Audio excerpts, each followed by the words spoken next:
You're listening to The South Stands, a Buckeye football podcast by Ohio State fans for Ohio State fans on Apple Podcasts, YouTube, Spotify, and SoundCloud.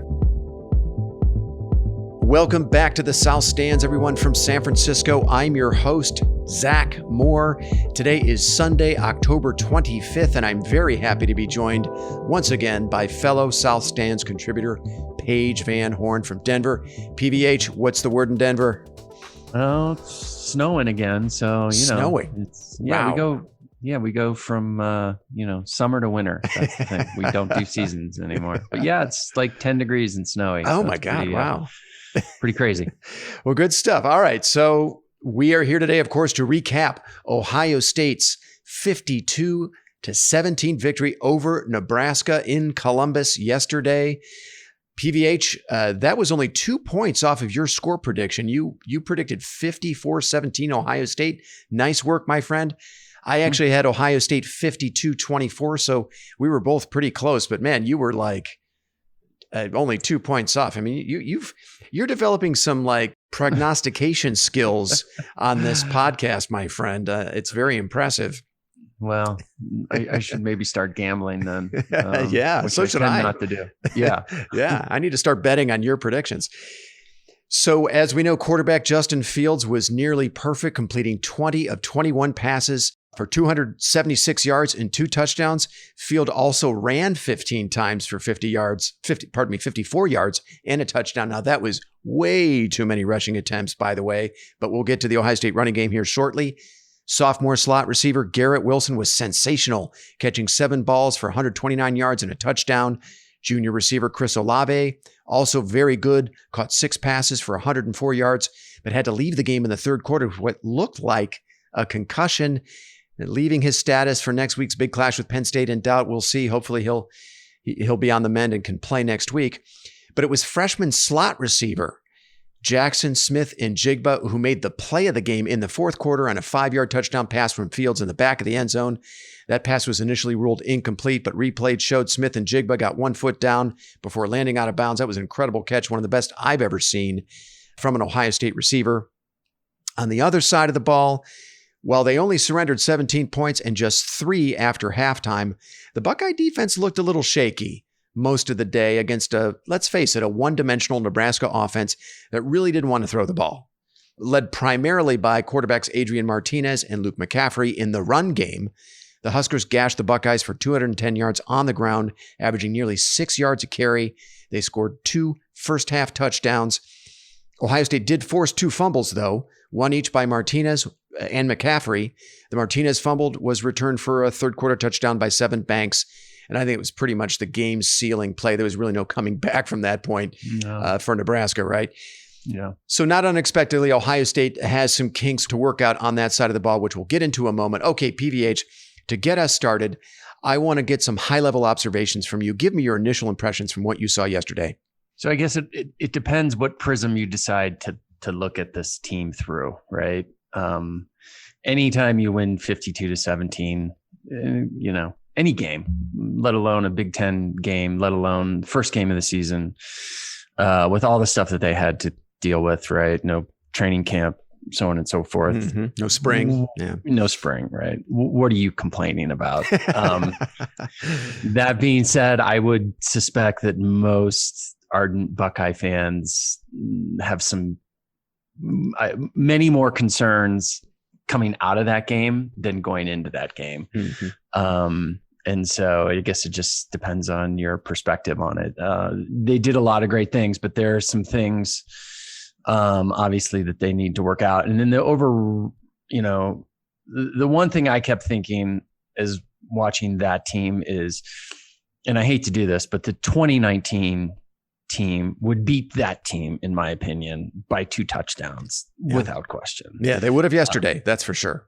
Yeah, they would have yesterday. But, so you're taking a 1-game sample size versus a whole season. But that being said, I don't know how you would argue that team is superior than the 2019 team, specifically on defense, right? I mean, I think the defensive line, clearly there's some a dramatic drop off there.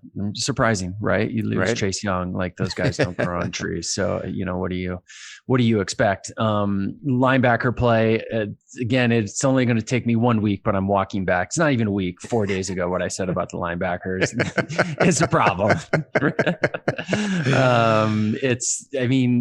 They just are, non-factors for the most part. Although your boy, and I'm sure you'll talk about it, had a couple nice plays in the second half. Yeah. But he's not a starter.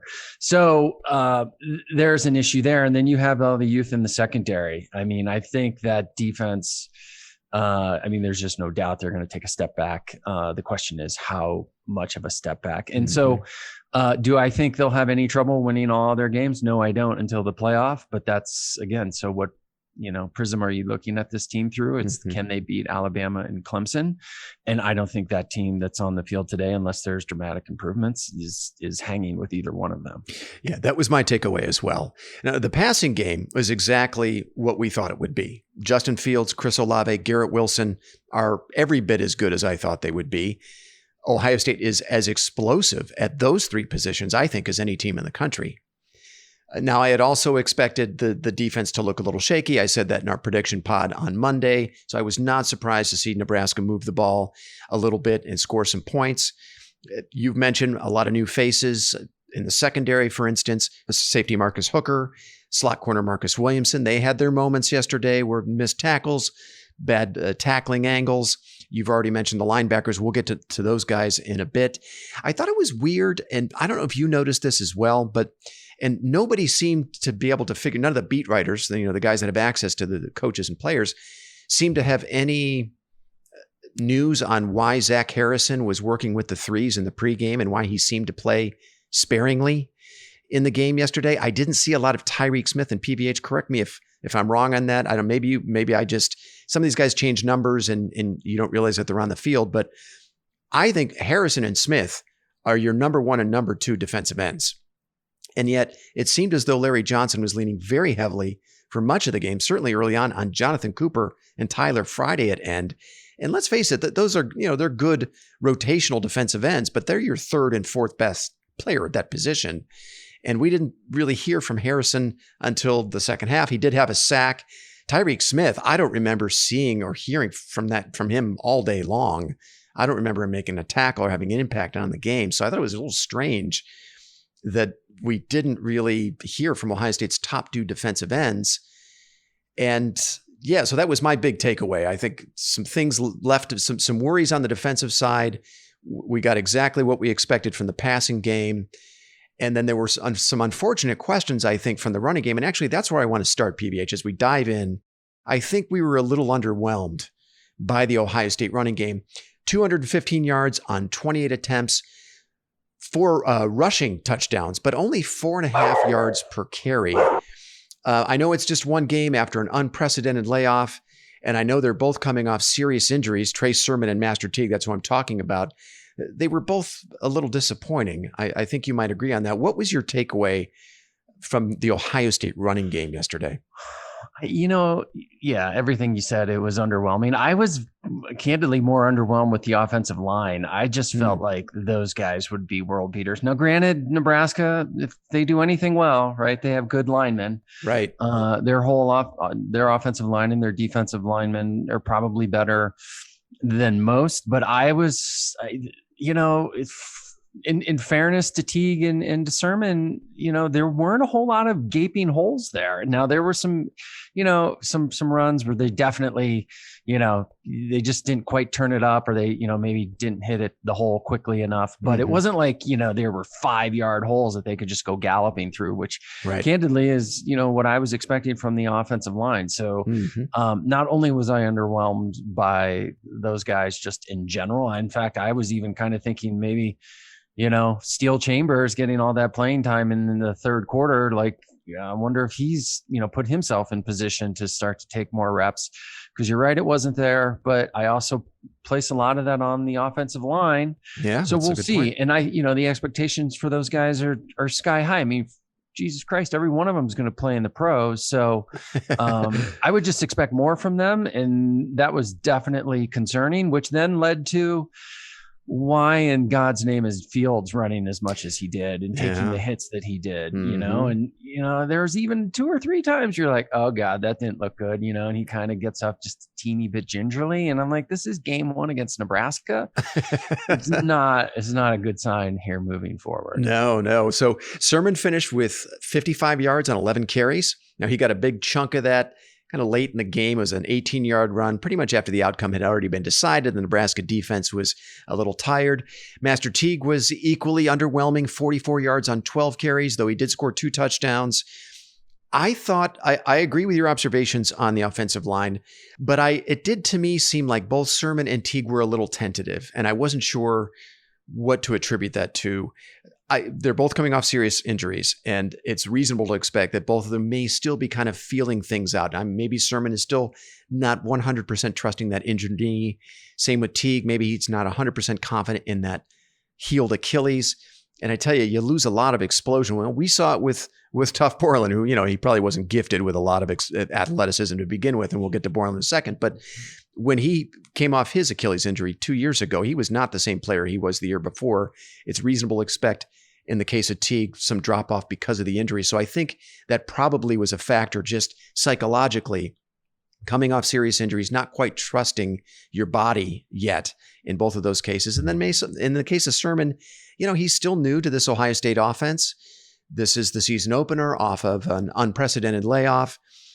I think they're going to be better than what we saw yesterday. If you remember last year when you and I spoke, our very first podcast recording that we ever did a year ago after Florida Atlantic, after that opener, J.K. Dobbins wasn't great in that game. And you remember a year ago, we were thinking, hey, you know, maybe is Dobbins not the guy? And we were talking up Master Teague. Boy, Master Teague he did some things in that game. So maybe it's just kind of opening day stuff. The offensive line not quite congealed, not a lot of chemistry just yet. And you got 2 backs coming off serious injuries who are a little hesitant right now. I certainly hope and expect that they will get better. Do you see the running game improving? Are you expecting a little more out of these guys as we go along? It'll get better, but it's not going to be what it was the last 6 years with last year with Dobbins, and then, you know, even going back with Zeke. Like this, right? Those guys just don't have that type of ability. Right. It just doesn't exist. So to think that you're gonna, like, I was even like thinking like, okay, who do these guys kind of remind me of? And I'm like, is it like Pepe Pearson or, you know, like, you know, they're just like, they're good backs, they're Big Ten backs, they're, you know, Heron maybe. Yeah. But they're not going to just completely, you know, overwhelm you and, you know, change the landscape of a game. Will they get better? Sure. Absolutely. And who knows? I mean, the other thing is maybe Nebraska is not, you know, as bad as, you know, I had suspected they would be. Maybe they'll turn out to be a pretty decent team. But I also think we're kidding ourselves if we think we're going to see the production out of these guys like we saw last year with J.K. Dobbins. Yeah, we're not. There's no 2,000-yard runner between the two of them. I'm hopeful that Sermon, you know, I talked a big game about Sermon. I actually wrote a blog piece for the site last week, and I mentioned Sermon right at the top that I felt like he could have a much better season than people were expecting. I still think he's a more than serviceable option there. I still have hope for Trey Sermon. And I also believe that in order to be a championship level team, you have to be effective, at least effective in the running game. So we feel better too. We also feel like maybe we're going to see the offensive line is going to play better. We're going to see a little bit more from Sermon and Teague. And then as you mentioned, Steel Chambers comes in the third quarter and gives Ohio State a lift. Now, you know, those were not garbage time carries. So that was in the third quarter. Now, Ohio State had a comfortable lead, but the game, you know, wasn't quite in hand at that stage. And Ohio State was actually buried deep in its own territory. And Chambers comes up with a huge 17-yard run on a 3rd and 14, basically concession handoff by Ohio State, right? They were basically conceding the field position there and that they were going to punt. And instead, Chambers rips off a 17-yard run to get him the first down. Now, he hit the hole hard. He looked explosive. That was what was missing all day long from Sermon and Teague. Do you think Chambers now factors in the run game? He might. I remember that play. And, you know, the other thing is Nebraska was clearly stacking the box. And that play specifically, they had 2 safeties deep. The corners were playing, you know, 20 yards off our wideouts, and the middle was open. So once he hit that hole, there was nobody there. And that was a big third down, actually. I mean, there was a couple other backbreakers, but I felt like, oh God, you had him 3rd and 16 there, and you let them get that. Right. That was just backbreaking for Nebraska. But to your point, yeah, absolutely. I think he's going to get more touches. And, I think you make a valid point about those guys coming off injuries. For sure, that's going to play a factor. And so, but at the end of the day, it's going to be running back by committee this year. It's just the way it's going to be. That's just the way it's going to be. You're right. Well, I hope they can find at least one of these guys that they can trust in really crucial situations. There were 3 third down and short scenarios in the first half. There was a 3rd and 3, and Teague, I think a defensive back, one-on-one, took him down just short of the marker. Look, that's if you're at Ohio State, you're the tailback at Ohio State, you're the starting running back at Ohio State. Part of the job description in there is you got to make that man miss, or you run him over if you're Teague. Instead, he gets stopped short. And then there were 2 plays, 2 3rd and 1 scenarios where Sermon was in, and he got stuffed for no gain. To your point about the offensive line, I think some of that is on the offensive line a little bit. On one of those carries by Sermon, I think there was a missed assignment up front, and Sermon really had no chance. But there's got to be, they have to get between the 3 backs. If we're now including Chambers in the mix, they have to have a reliable short yardage back there. It can't just be Justin Fields, right? Going up the center's butt. They have to have somebody that they can rely on, and I really hope one of those guys emerges. And to your point about Fields, 15 rushing attempts. That's way too many carries. And I think that's an unsustainable number of carries for Fields to average. Would you agree with me there? Oh, yeah. And we talked about it multiple times. Like, I just wouldn't run him at all unless it's a scramble situation.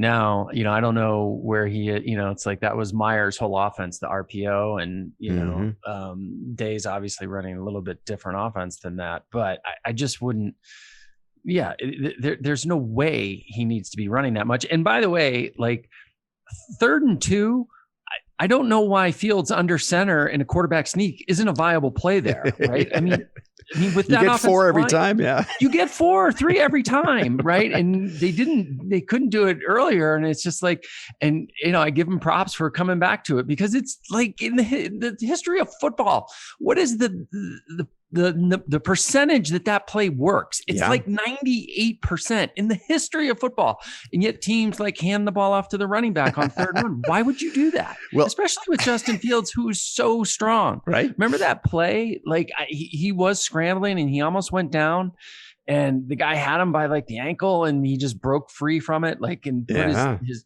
I mean, he's a very, very strong dude, and so it's probably tempting to run him. But anything 3rd and 3 at this point, I would take a quarterback sneak with Justin Fields and just depend on the offensive line to push those guys back. Yeah. Well, that might be their short yardage solution. I hope that they can come up with something else. I mean, we are talking about Ohio State after all. There's got to be one back, but among these 3 that can be some kind of reliable option for them. Some kind of a go-to. I just feel like they're going to have to develop something in the run game. They're going to have to be at least good. Greatness, I think, after watching yesterday, I think that's a pipe dream. But you got to be good, at least solid, and a threat to run the football. They've got 8 games together. Well, now 7 regular season games. If you can include the +1, whatever that's going to be, whether it's the Big Ten title game or one of these consolation games, they've got 8 games to figure it out.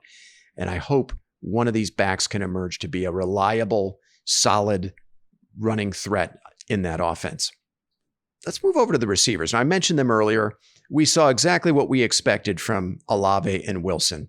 Both of those players have developed. Wilson looks like he's taken several leaps from last season. We didn't hear a lot from triple distilled smooth Jameson yesterday. What was your takeaway from the performance of the receivers?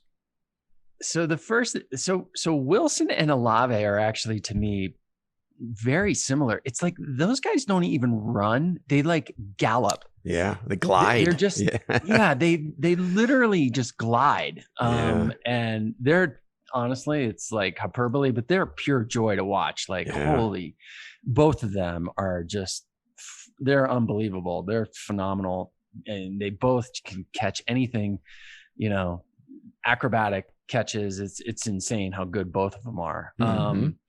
And yeah, so we both were hoping to see a little bit more triple distilled. I wonder, you know, I think I told Juan yesterday, I was like, oh boy, maybe triple distilled is already in the transfer portal because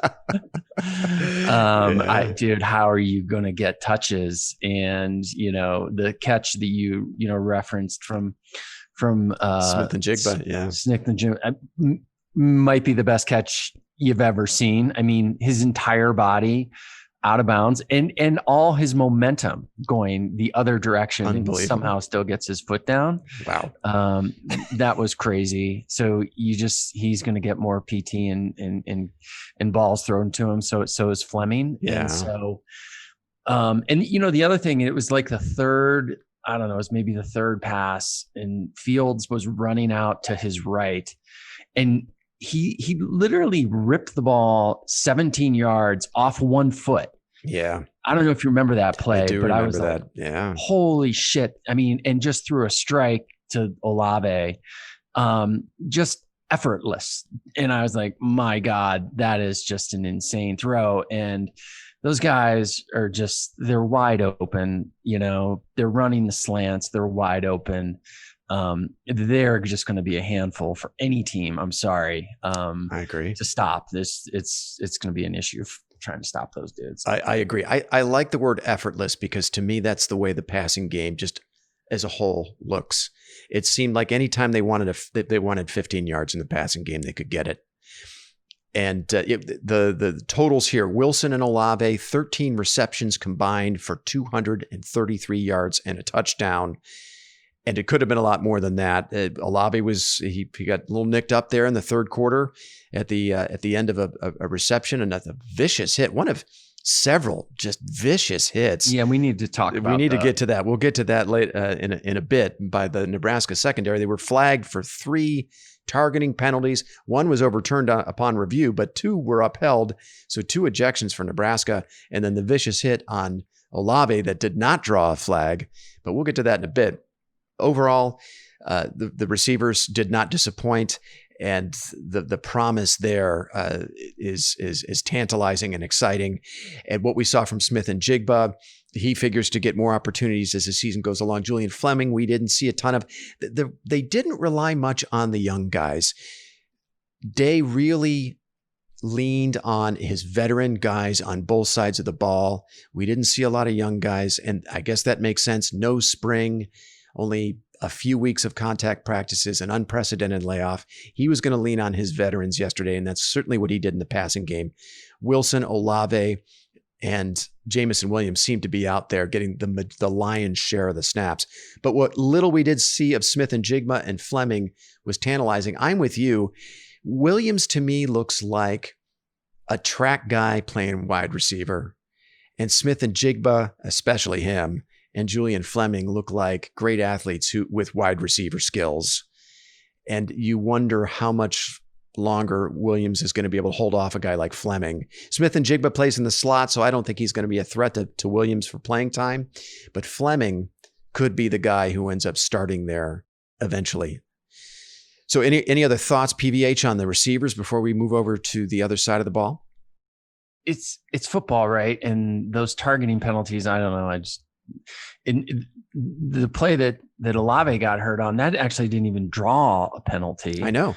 And, you know, he basically got knocked out of the game. And I just wonder about that play because, number one, the irony is Klatt, who I actually really like, was just going off and pontificating about, you know, his frustration with the targeting rule. And, you know, there's not some level of, you know, like a 5-yard versus a 15-yard. Mm-hmm. And then literally that next play, Olave gets taken out, and those guys were launching, you know? Yeah. And I don't think, you know, okay, was it, you know, something deliberate that they were trying to do? But then I also just wonder, I don't know how much longer you can allow that in any form or fashion in football. I just think they're going to have to just say, look, you just have to grab a guy and throw him to the ground. You are no longer allowed to launch. And I'm sure people are just shaking their head like, what are you talking about? But, even if and most of those guys led with the shoulder, right? Mm-hmm. Almost every time. It wasn't helmet to helmet, even though, you're getting lucky whether or not your helmet's hitting the other guy. But you can't continually just, launch yourself because that's what they're trying to take out of the game, right? For player safety. And I just wonder that if it doesn't go the other way, right? Where they say, well, it's a 5-yard or it's blatant or it's not, as they say, you just can't do that at all anymore. You have to grab a guy and throw him to the ground. You can't just launch your body at him. I think Nebraska clearly was trying to play. They were sending a message, right? They wanted to be physical with Ohio State. Their offensive line certainly was, right? They were very physical. They won the point of attack early on in the game. On the other side of the ball, I think they were trying to send a message that we're not going to get pushed around like we were last season. And they were attempting to really match Ohio State's physicality. I thought it was funny in the post game. So Ohio State gets the cheapy touchdown to end the game, right? But they had more time on the game clock than they did on the play clock. And it was 4th down. So they had to run a play. They couldn't just take a knee. Otherwise, they'd give the ball over to Nebraska. And you want to run out the clock with the ball in your hands. So they had to run a play. They get the cheapy touchdown by Miller to go up 52-17. And then in the postgame, Ryan Day says he wants to apologize to Scott Frost. And I'm like, no, screw that. You don't know Scott Frost an apology. Look, clearly his team was coached up to target Ohio State ball carriers at the head level, right? Above the shoulders. So, okay, look, if Scott Frost wants to apologize for, 4 different really gnarly hits on Ohio State receivers, then we apologize for the cheap touchdown. But I didn't really feel like any apologies were in order as far as Ryan Day was concerned after 3 targeting penalties on Nebraska, and then a 4th that took out one of our best players. And now Chris Olave's status for Penn State is in doubt. So I thought that was ridiculous that he said he was going to apologize to Frost after the game for that touchdown. I'm like, look, this is big boy football. That was a little odd. I did watch that because I know you had mentioned it to me. So I did go back and watch the presser, and, it's like, you get it, right? The sportsmanship, you're not trying to run, but then stop him from scoring a touchdown. And by the way, he had the second team in there. It was Miller was the quarterback. And and the other thing is it does freaking matter. It does. Like 52, looks better than whatever, 46 or whatever it was, or I agree. 47. So, those points definitely factor into it. And who knows, he might have had $1,000 on the over and the Buckeyes. So. Yeah, I agree. I thought it was absurd that Day mentioned that he would apologize. I thought that was totally above board, especially if you think of the game situation with more time on the game clock than on the play clock. It's 4th down. You have to run a play in that situation. You can't take a knee. Okay. I don't know about you, but for me, the real conversation is on the other side of the ball. And I've been saying this all off season that's really where most of the big questions for me reside, on the defensive side of the ball. And let's face it, it was a shaky start for the Ohio State defense, especially in my view at linebacker. Now, Nebraska brought an experienced offensive line into the game. They did some creative things in the run game with their quarterbacks. I give Scott Frost some credit with creativity in the run game, using, young McCaffrey as a tailback on that first drive that led to the long run. However, with our experience at linebacker, with as much as guys like Borland and Warner and Browning have played, we didn't see anything in the run game that those guys shouldn't have, haven't seen before. And they seemed really flummoxed and confused and out of position. And early on in that game, I was just really disappointed in the play of the defense as a whole early on. And I really kind of point to the linebackers in particular. Paige, what was your takeaway there early on in the first quarter by the Ohio State defense? Well, I'm on record. I'm all positive for the linebackers. So I don't know what you fucking saw. I thought they played great. No, you know what the thing is, man, they're just not fast enough, especially Borland. And in the run, some of those misdirections in the RPO, if he guesses wrong for 1 second, the guy's by him. He cannot recover. And probably the same thing with Warner. And I really Warner's fine. He's going to be okay.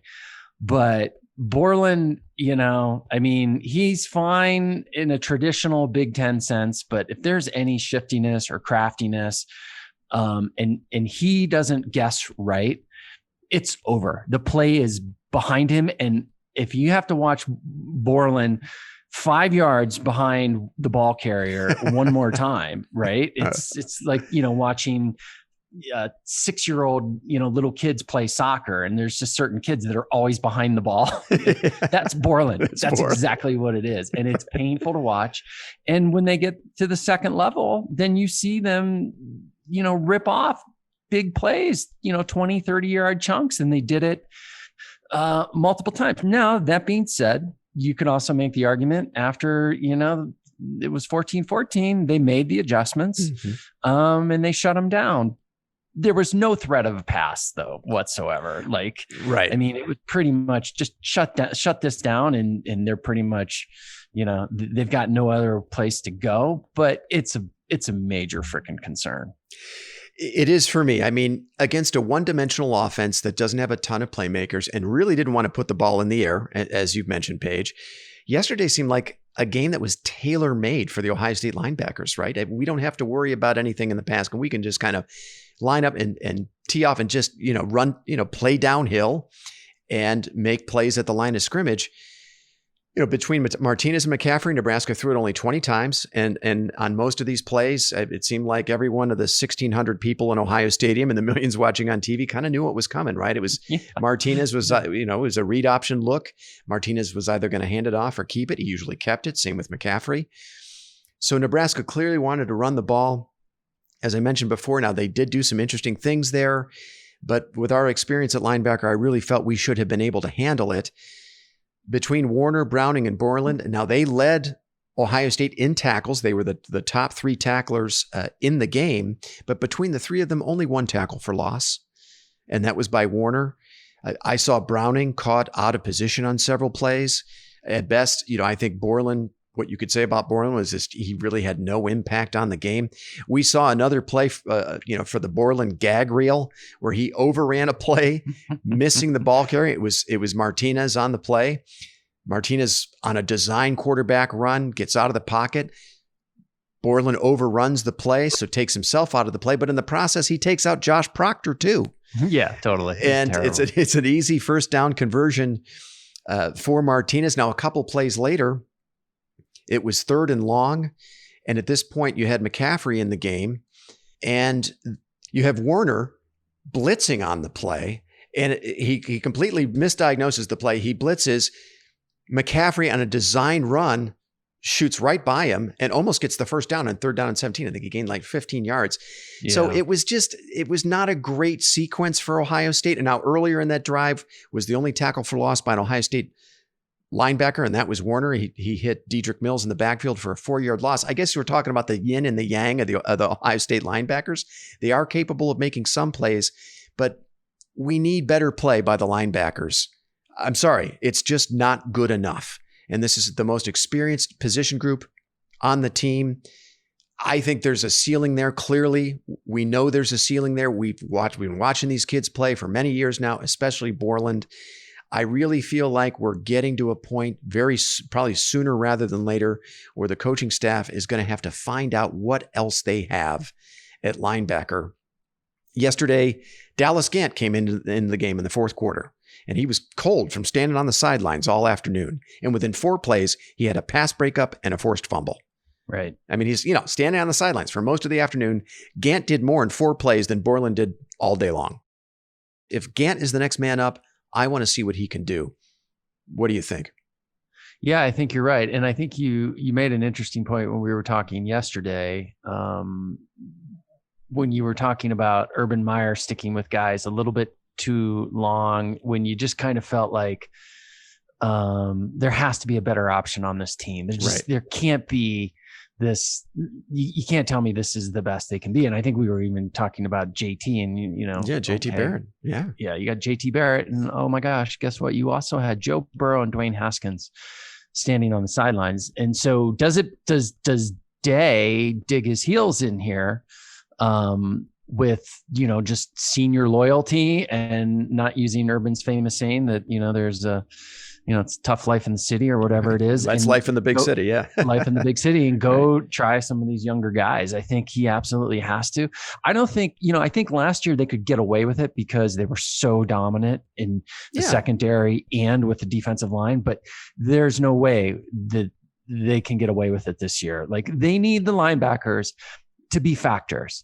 And they're not even factors. They're almost like negative factors a lot of the times. And it's, like you said, Gant comes in and he makes 2 plays. And, and maybe it's just because we're fixated on it, but you focus on all the negative plays and, okay, they make the, the solid stops here and there, but at no point are you just like, these guys can change the complexion of a game. Like, right? Just can't do it.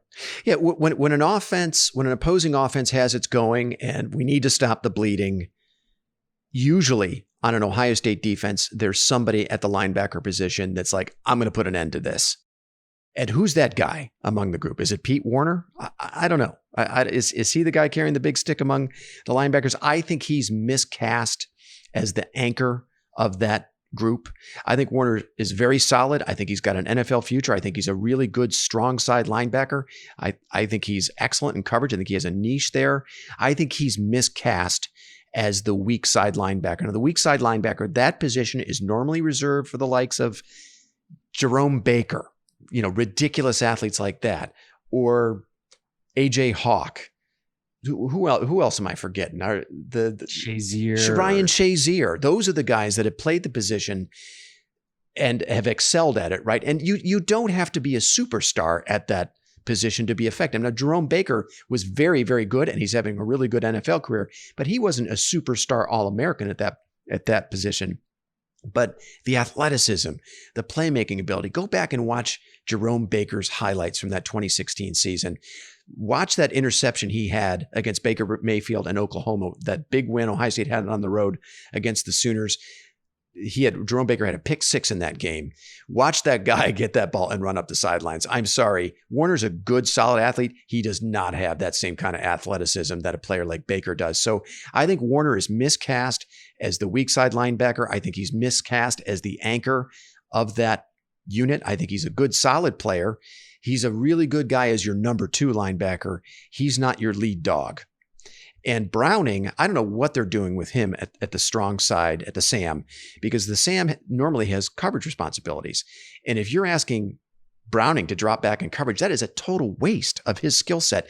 That guy needs to be playing downhill, getting after the quarterback. I didn't see him lined up as a rush end yesterday, which I thought that's how they would be using him, getting after the quarterback.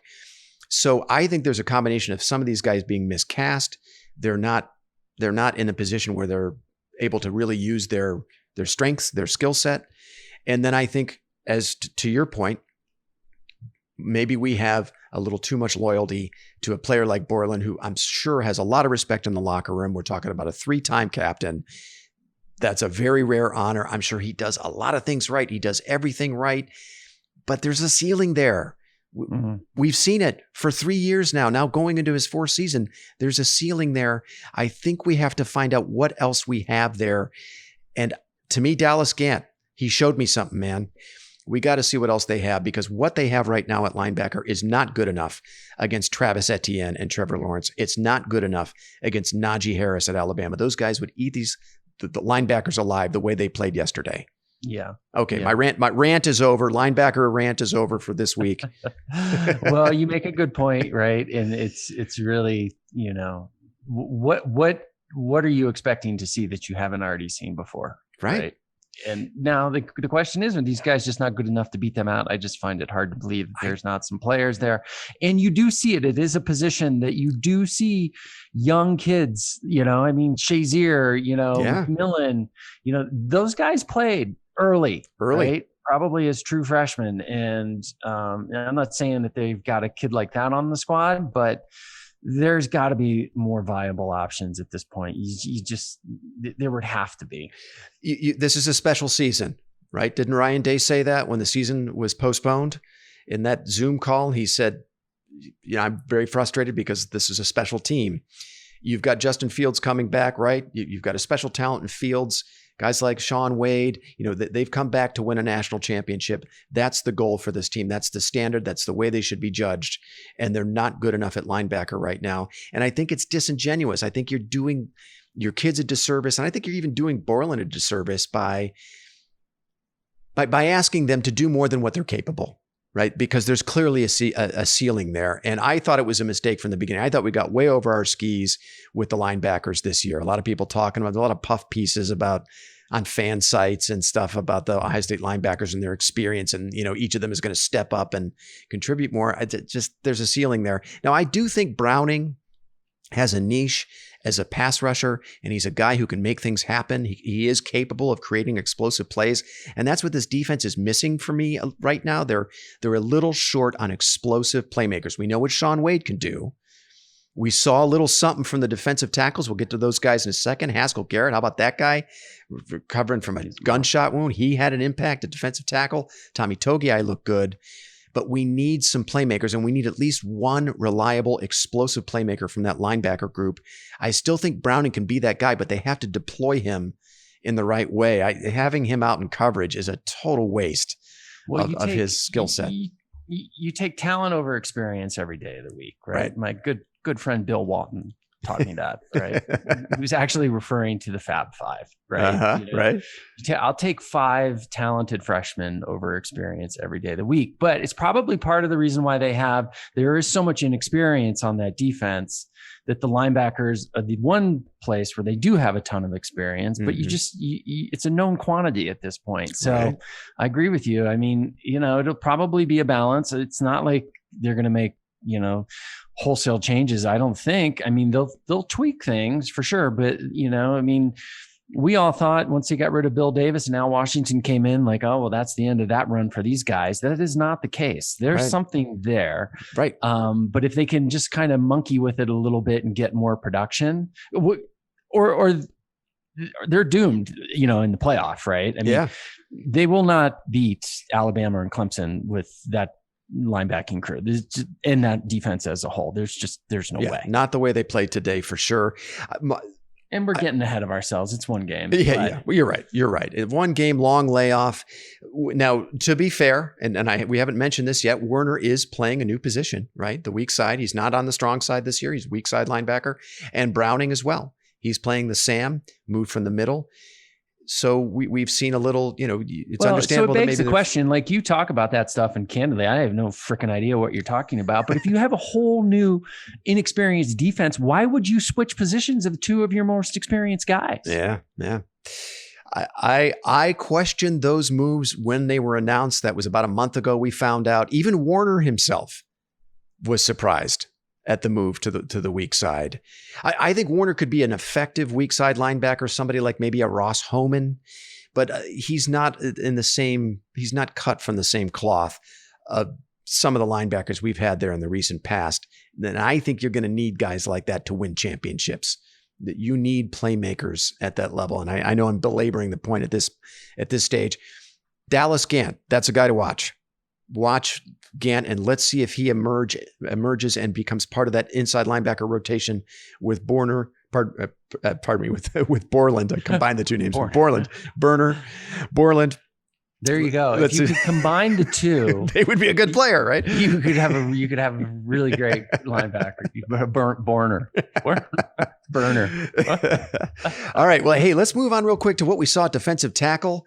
That was a position we were very concerned about, right? We heard that Haskell Garrett and Teron Vincent, who were going to factor in big at those positions, were, recovering slowly, just as of a couple of weeks ago. Larry Johnson said both of them, he wasn't sure if they were going to be available. Well, they were both in uniform yesterday. Haskell Garrett did actually play and had an impact. He had a sack. He was very disruptive on several other plays. Tommy Togiai as well. Paige, what did you see from the interior of the Ohio State defensive line? Yeah, you said it. They started to bring it towards the latter half of the second quarter, and in the second half they played great. I mean, Haskell was a force. They needed it too, right? I mean, they weren't getting much out of the edge, and obviously we just beat up the linebackers pretty good. So those guys were were definitely the bright shining star on that defense. Mm-hmm. Absolutely. Yeah.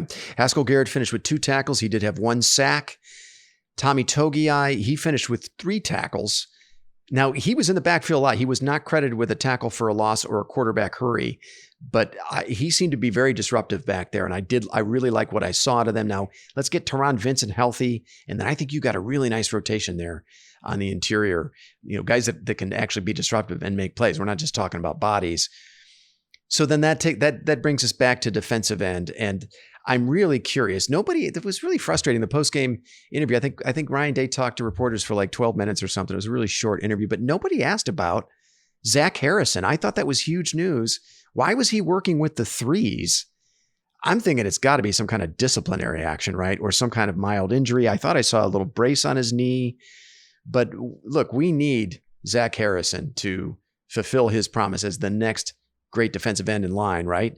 And then we also need Tyreek Smith, right? We need these guys to step up and be the number 1 and number 2 defensive ends as they've been billed, right? And as we know they can be. Would you agree with that? Yeah. Yeah. The first game, it's hard because there's all these new numbers and you're trying to figure out who all these guys are. Right. But I didn't even notice it until you mentioned that Harrison didn't start. I just assumed he did, and didn't have my Ohio State program open looking at numbers on jerseys to figure out who was who. But yeah, well, and it's funny. It's like we need him to fulfill his promise as the next great defense. Like we're ordained to go from the Bosa brothers to Chase Young, and we need you, Harrison. So yeah, let's go, buddy. You got to be elite at that spot, right? You got to be elite. We do. Yeah, we need some. To your point, like we need some playmakers, right? And some guys will step up for sure as the season goes along. But yeah, right now it's sort of TBD who that might be. Yeah, it's a little weird. I'll be interested to hear what stories come out during the week about Harrison and Tyreek Smith, because we didn't seem to see a lot of them. I don't think either of them played a ton. I'm waiting for 11 Warriors snap count to come out. And I'd like to see how many snaps they both actually played. But I would expect we'll have more of an impact from that position as the season goes along. They were just very quiet yesterday. And, hey, they didn't need him. Ohio State managed to win convincingly, to win comfortably without those guys playing a big role.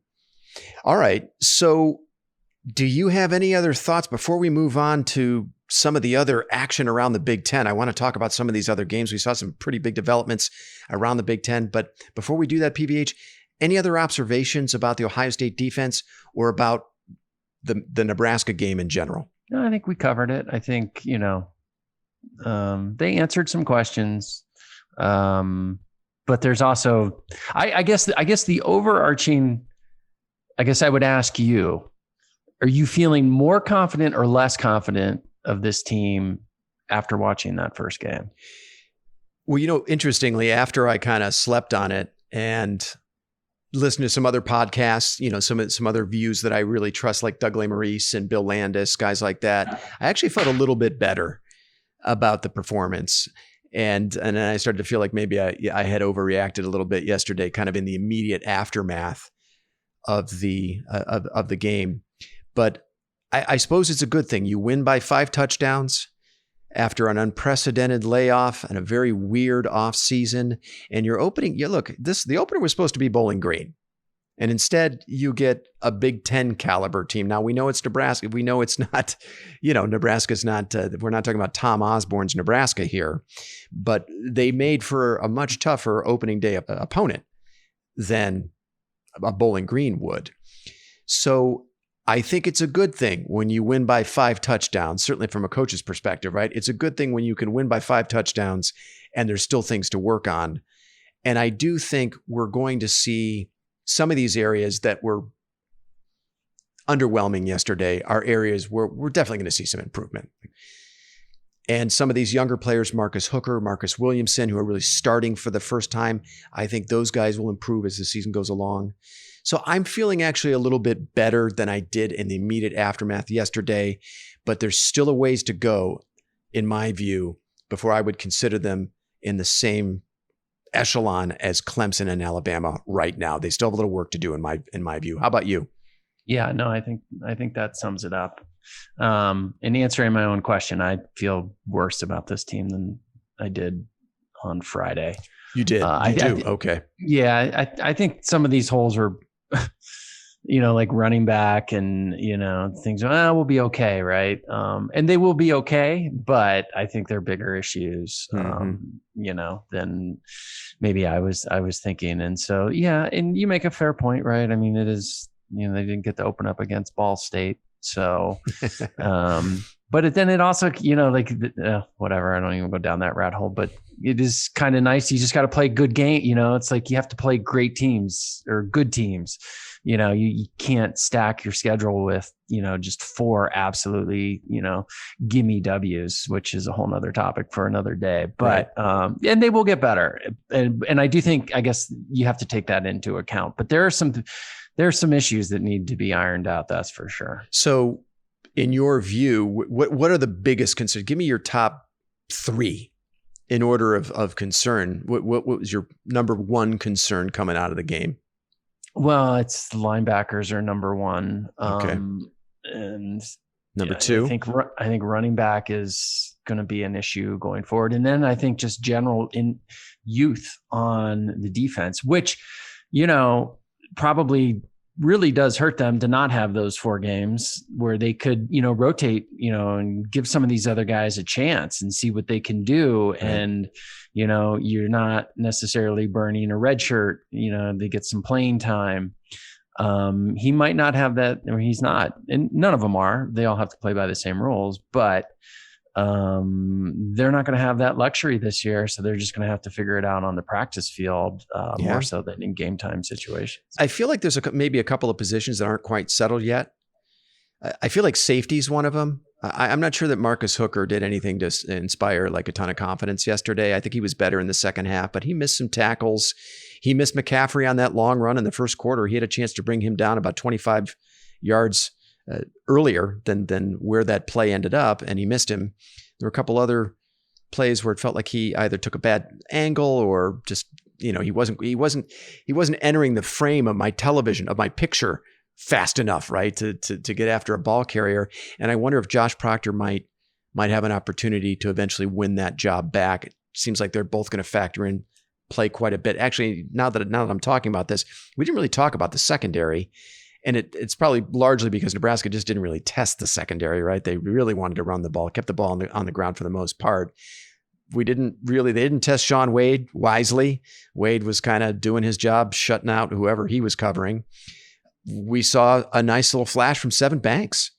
Right? Mm-hmm. To give a little credit to the defense, they did have 2 pretty impactful turnovers, forcing fumbles. Now, I thought the fumble that Jonathan Cooper caused, Cooper didn't do much yesterday, but he did force a big fumble on Adrian Martinez that was scooped up by Seven Banks and returned for a touchdown. That was the back-breaking play of the game, and the game was over at that stage. So you got to give the credit to the defense, to the secondary in particular, for turning in that big kind of back-breaking play that really put the game out of reach. That was after what transpired at the end of the second quarter. Yeah, it was over. It was over, right? I think Ohio State scored on its first possession, and then of the third quarter, and then shortly after, you get Seven Banks with really the game-sealing play. So that was big, and it was good to see that, he's got a nose for the football, right? Not only he saw the ball, he was right around the football, and he was in position to scoop it up and run the other way rather than just kind of falling on it. As we talk about a defense that needs playmakers, that's a little short on playmakers right now, maybe Seven Banks is one of those guys. We'll need to see him do it, more often than just yesterday, but that's pretty promising. So maybe we don't know what we have yet at corner outside of Sean Wade. That is the promising play by Banks aside. Cam Brown played a little bit, but again, they just really weren't tested. And at the safety spot, it feels like that position is still up for grabs. I don't know. What do you think?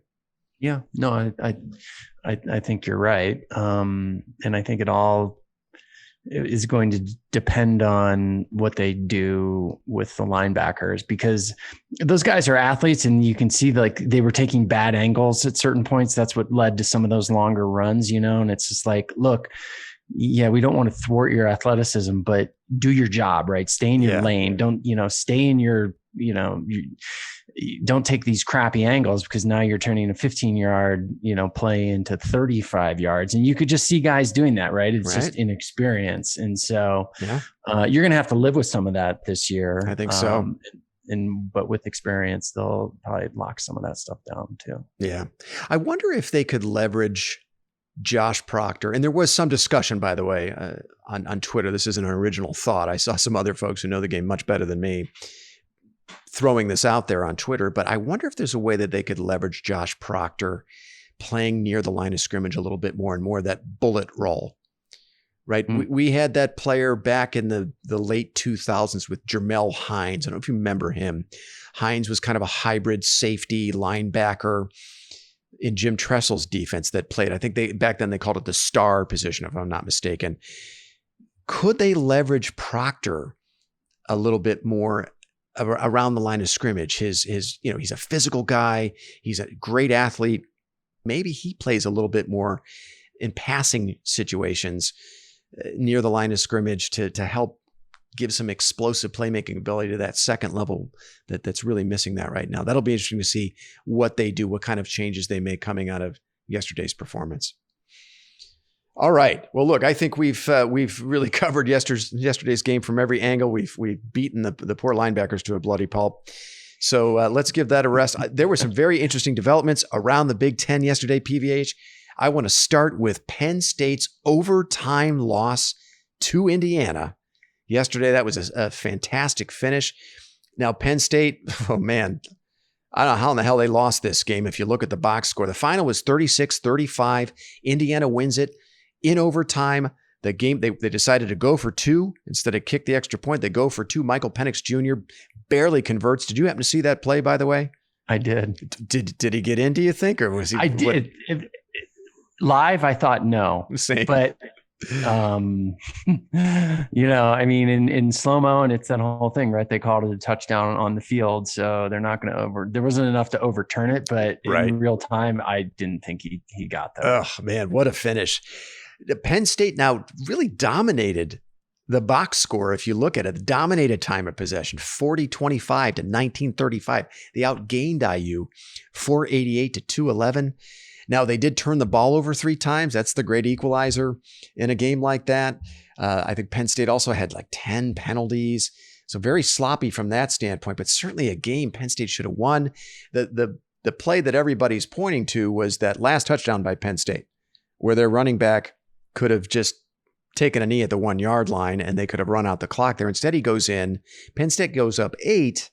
Now, if you're a Penn State fan in that situation, you're up 8. You've held Indiana to, 211 total yards. I mean, really kind of held them in check. They haven't been able to really drive the length of the field on you all day long. So you have to feel good, up 8. And yet Indiana comes right down. They score the game-tying touchdown and convert the 2-point conversion to send it in overtime.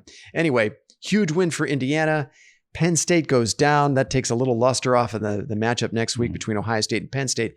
What were your takeaways, Paige, from that performance relative to Penn State? What did you think? Well, it was surprising. I would say that game-winning drive by Indiana, there were 2 throws that Penix made that I was like, oh, he got sacked. And he somehow got the ball out, and the receivers made 2 amazing catches. I mean, you're Penn State, you have to win that game, right? Like there were 7 plays that Indiana had to make in order, to pull that off. And if they only make 6 out of 7, they don't win. And lo and behold, they made all 7. So Penn State, you got to make some plays to win the game. They didn't do it. Yeah. In the back of my mind, like you said, I don't really care. I was just thinking, that takes some of the luster off our game there next weekend. So I was, I guess rooting for Penn State. But then once you lose, you kind of laugh. And I wonder, Franklin, I don't know that I'm sold on that guy. And, he's definitely done a good job there. He's definitely elevated that program. He can't get necessarily over the Ohio State hump, which isn't, it's not him that only has that problem, but that was a bad loss. And I wonder if he starts to feel a little bit of pressure. Yeah. Well, you called it. You called the IU upset on Monday. I thought Penn State would I did? Yeah, you did. Yeah, you picked. I don't even remember. Yeah. You picked Indiana in that game. Now, I thought Penn State would win by a hair. I also thought that Penn State would have Journey Brown. Oh my God, I should start listening to myself. Yeah, you really should, man. I tell you what. I thought Penn State would have Journey Brown for this game, but we recorded our last pod on Monday. It was announced the following morning that Journey Brown would miss the entire season with some kind of undisclosed injury. I don't know what it is, but they lose Journey Brown. I think he was their best offensive player. We already knew they were out without Micah Parson, their best defensive player. Yeah. Big loss for Penn State. And then in that game, I guess early in that game, Noah Kane, their second man in line at running back, goes down with an injury. So Penn State decimated at running back. They really had to rely a lot on Sean Clifford to run the ball. He was actually their leading rusher. He had 119 yards rushing. He threw for 238 yards, 3 touchdowns, but 2 picks. Really a game Penn State should have won if you look at, again, and you look at the stat line. But I think you're right. James Franklin tends to lose a lot of these games, these tight games, right? Yeah. Where really coaching can make a difference. And he lost another one yesterday. So Penn State, Ohio State next week. We're looking at a top 25 matchup. I did not see where Penn State landed in the latest AP poll, but I thought I saw like 18th or they dropped 10 spots or something like that. We'll look at this game later in the week. Yeah, 18th. You're right. 18th in the AP poll and 17th in the coaches. I'm still expecting Penn State to play Ohio State tooth and nail. It doesn't really seem to matter what James Franklin has at his disposal. Yeah. He finds a way to make these games nail biters. Yeah. So I saw an early line saying 10 and a half. 10 and a half. Okay. Which seems to a lot. Yep. No fans in the stadium, but like under normal circumstances, there's no way I would bet the Buckeyes minus 10. Yeah. Well, especially with some of the deficiencies we've already talked about coming out of yesterday's performance. Okay. We'll talk about that one. We'll talk about that one in the coming week. Finally, I just wanted to go real quick over Michigan's surprising blowout of Minnesota. 49-24 Michigan. Pretty impressive debut from Joe Milton, Michigan's new starting quarterback. He was 15-22 for 225 yards and a touchdown. What really stood out to me in this game was Michigan was pretty explosive running the ball. 253 yards on the ground, 8.2 yards per carry.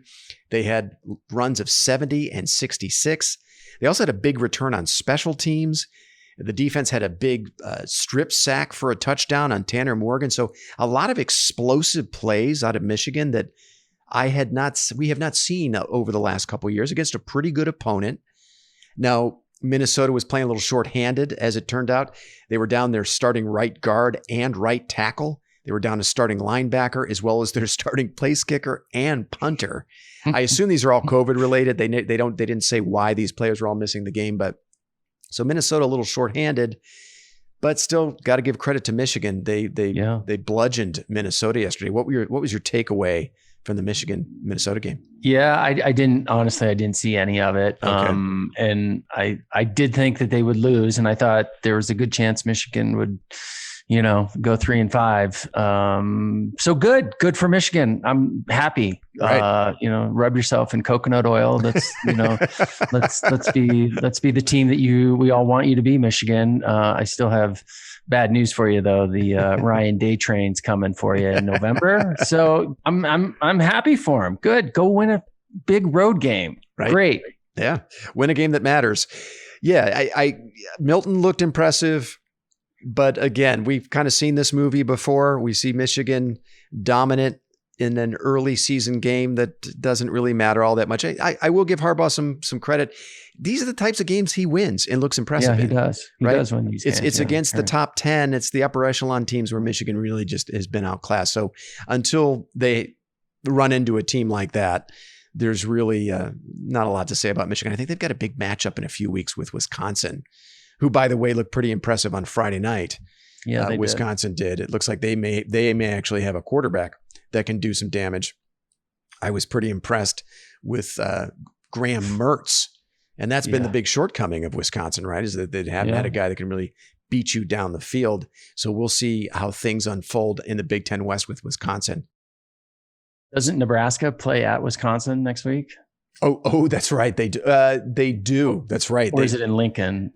And by the way, you're going to be playing without half your secondary because thrown out for targeting. That's What's right. that line? Just bet that one right now. Bet that one right now. Yeah, that game is in Lincoln, but yeah, you're right. They're getting Nebraska right off the Buckeyes. I think. I for one believe that maybe the Big Ten was sending a message there to a pretty vocal Nebraska program during the offseason, right? All right, buddy. Well, good stuff. Hey, man, we are right up on about an hour. I know You've probably got other things to do with your Sunday. Unless you've got any snow. I'm just going to sit here and watch it snow. Just sit here and watch it snow. Okay, friend. Well, listen, Hi, brother. If there's nothing else, good to talk to you. We'll end it there, and we'll talk later this week about Penn State. You've been listening to the South Stands, a Buckeye football podcast. You can follow us on Twitter, Instagram, and Facebook, and visit our website at southstandsosu.com.